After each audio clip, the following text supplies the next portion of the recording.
नमस्कार। घड़ी में रात के 9 बज चुके हैं और वक्त हो गया है आपके पसंदीदा बुलेटिन प्राइम टाइम मिडनाइट का, जहां मिलती है आपको प्रदेश की ताजा खबर।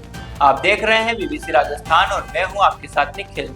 चलिए शुरुआत करते हैं आज की सबसे अहम खबरों के साथ। डालते हैं एक नजर आज की सुर्खियों पर। जालौद में हमले के आरोपी को सुनाई 1.5 साल की सजा। जमीन माप को लेकर हुए विवाद में दंपति पर किया था हमला। फतेहपुरा में कक्षा 8 के विद्यार्थियों का विदाई समारोह आयोजित। सांस्कृतिक कार्यक्रम हुए, बच्चों ने सुनाए अपने अनुभव। कुएं में गिरी किशोरी, डीक्यूआरटी टीम ने निकाला शव। उदयपुर जिले के बड़ागांव थाना क्षेत्र का है मामला। राजसमंद में फर्जी पट्टे से पुश्तैनी मकान बेचने का मामला। परिवार मिला अधिकारियों से गिरफ्तारी की मांग। बीकानेर में महिला आरक्षण पर कांग्रेस ने की प्रेस वार्ता। डॉक्टर कृष्णा पूनिया ने भाजपा पर लगाया भ्रामक प्रचार का आरोप। फतेहपुरा के वादरिया गांव में कुएं से मिला युवक का शव। परिजनों ने लगाया हत्या का आरोप। पुलिस कर रही जांच। तो ये थी आज की बड़ी सुर्खियां। बढ़ते हैं खबरों की पूरी रिपोर्ट की ओर विस्तार से। गुजरात के निकटवर्ती झालोद में जमीन की माप को लेकर हुए विवाद में एक दंपति पर हमला करने और महिला को गंभीर घायल करने के मामले में झालोद कोर्ट ने आरोपी को 1.5 साल की साधारण कैद की सजा सुनाई है। झालोद की additional chief judicial magistrate court ने यह आदेश दिया है। प्राप्त जानकारी के अनुसार झालोद के जेतपुर गांव के सोमा पुत्र धीरा ने अपनी सर्वे नंबर 412 वाली जमीन की माप करवाने का निर्णय लिया था। इसी बात को लेकर गांव के महेंद्र डामोर ने सोमा से कहासुनी की और उन्हें थप्पड़ मार दिया।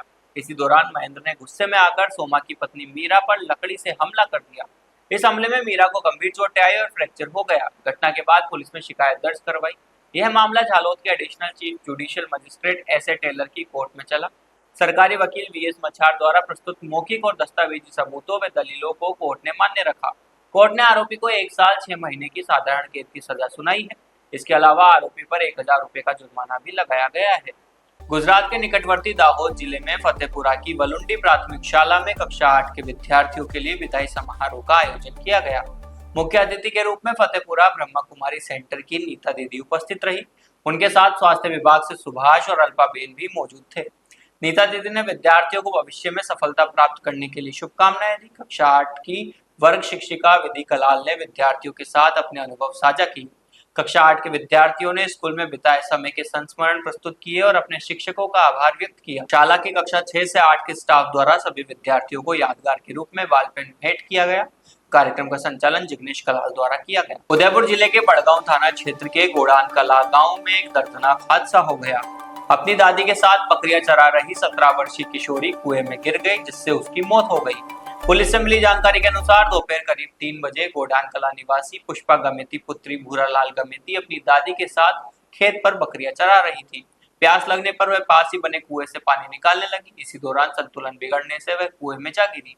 दादी ने जब पोती को गिरते देखा तो शोर मचाया। शोर सुनकर मौके पर कई ग्रामीण एकत्र हुए और शव को निकालने का प्रयास किया।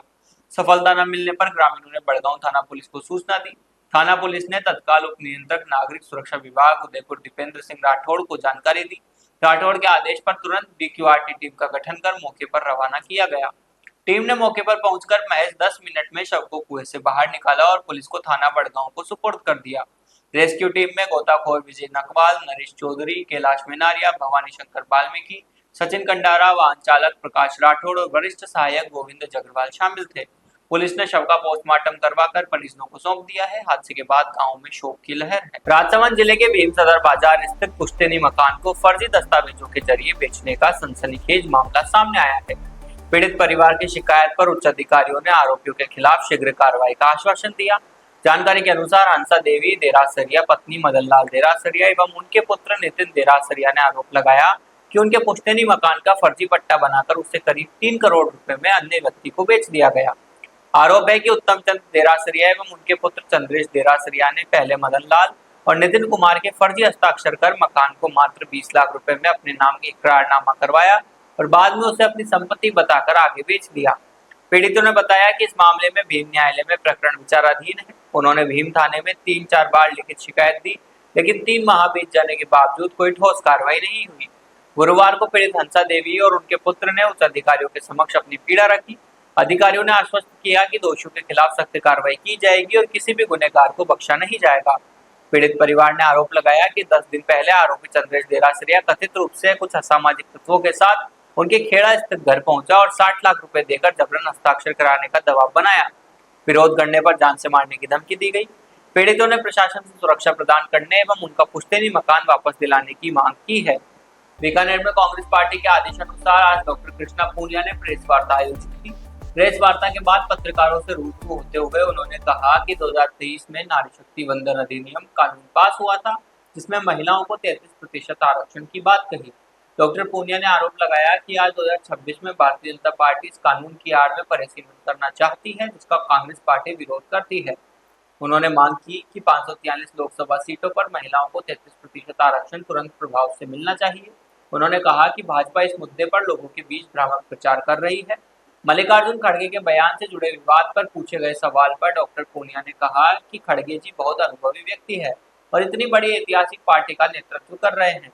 उन्होंने कहा कि खड़गे जी ऐसे वर्ग से आते हैं जहां उन्होंने हमेशा संघर्ष देखा है, इसलिए वे किसी का अपमान नहीं कर सकते। उन्होंने कहा कि खड़गे जी का व्यक्तित्व बहुत महान है, वह इस पर कोई टिप्पणी नहीं करना चाहेगी। भाजपा महिला मोर्चा के विरोध और राहुल गांधी का पुतला फूंकने के सवाल पर डॉक्टर पूनिया ने कहा कि भाजपा अपनी बातों को लोगों के बीच ले जाने के लिए भ्रामक प्रचार करती है, लेकिन भारत देश की जनता इन सबको समझती है। प्रेस वार्ता में कांग्रेस नेताओं ने महिला के आरक्षण को तत्काल लागू करने की मांग दोहराई और कहा कि भाजपा महिलाओं के अधिकारों को लेकर राजनीति कर रही है। आरक्षण को लेकर प्रेस वार्ता की है, क्या कहना चाहिए? 2013 में नारी शक्ति वंदन अधिनियम कानून जो है पास हुआ, इसमें महिलाओं को 33% आरक्षण की बात है और आज 2026 के अंदर फिर से भारतीय जनता पार्टी ये चाहती है कि इस कानून की आड़ में परिशमन किया जाए। उस परिशमन का कांग्रेस पार्टी विरोध करती है। 543 सीटों पे महिलाओं को आरक्षण मिले, इसका हम मांग करते हैं और तुरंत प्रभाव से हमें मिलना चाहिए।